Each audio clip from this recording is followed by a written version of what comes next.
سلام، كي راكم دايرين؟ نتمنى تكونوا بخير وبألف خير. وصلكم هذا الفيديو يلقاكم مهنيين يا رب العالمين.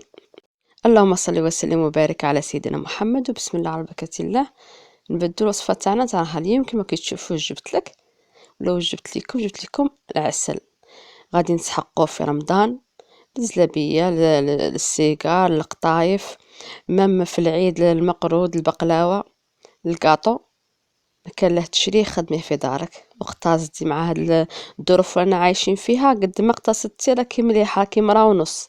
واهم حاجه انه اكسبريس، اقل من 10 دقائق توجدتي العسل تاعك، وساهل وبسيط، ما فيه لا حرق سكر ولا وجدي كراميل ولا حتى حاجه. بغيتي الوصفه؟ اذا كنت اول مره تشوفي قناتي هاودي لتحت، ديري اشتراك، تفعيل الجرس، ما تنسوليش اللايك وكومونتير حلو كيفكم.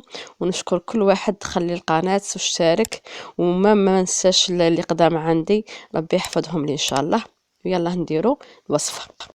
جيبي الكيكوطه تاعك حبيبتي وديري فيها 3 عبار تاع سكر. انا ديت العبار بالبول تاع الحليب ولا تاع الشوربه، نتيا حره.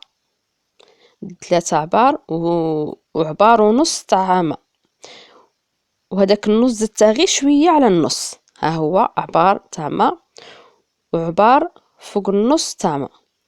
ودرت حجره صغيره تاع شبه. ما بغيتيش ديري شبه ديري ملح الليمون، ديري غير على راس المغرف. هذيك شويه تاع شبه ما عندها ما دير. نص حبه تاع قاص ولا حبه تاع الليم. وهنا واش نديرو باش نتفاهموا؟ ديت كومبريس تكون جديده بيان سور. نحلها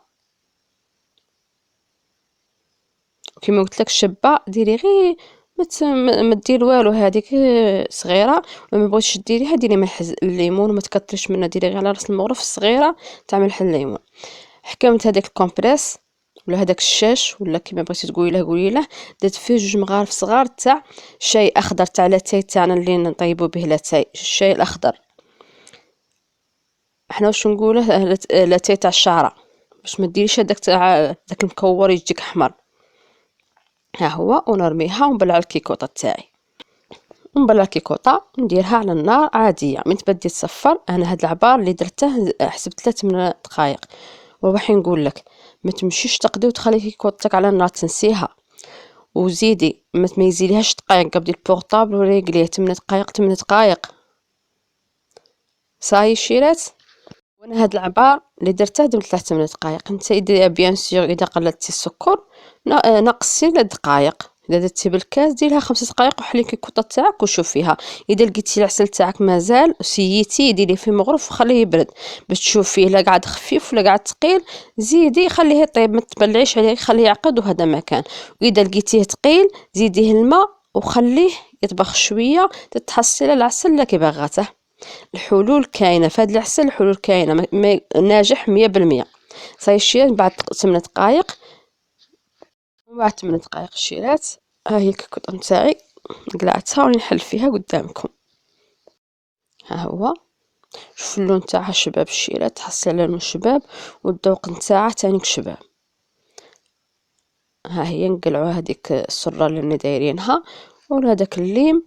وشوفوا القوام، ما تقوليش راه خفيف، ما تحكميش على العسل هو سخون حتى يبرد. من يبرد تشوفيه انت، ديري غير شويه في المغرف وشوفي. وليسونسيال اذا لقيتيه ثقيل كتر ما كيباغاته زيديه الماء وخليه يطبخ شويه تتحصل على القوام اللي كيباغاته.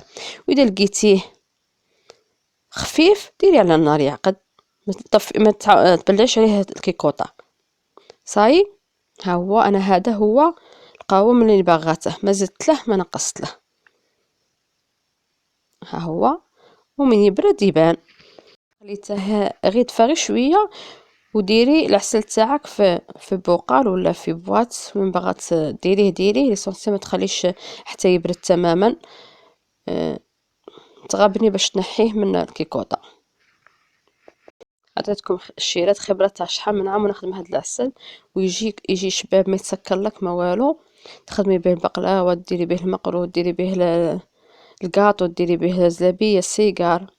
ليسونسيال تبعي عطيتك النصائح والاسرار باش ينجح لك.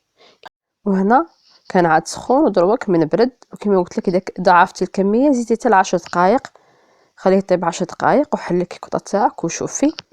ونتمنى دروك نكون وفقت باش وصلت لكم المعلومه ولا وصلت لكم الطريقه. وبقى لي نقول لكم غير مع الف سلامه، والله يفرجها على كل مهموم يا رب.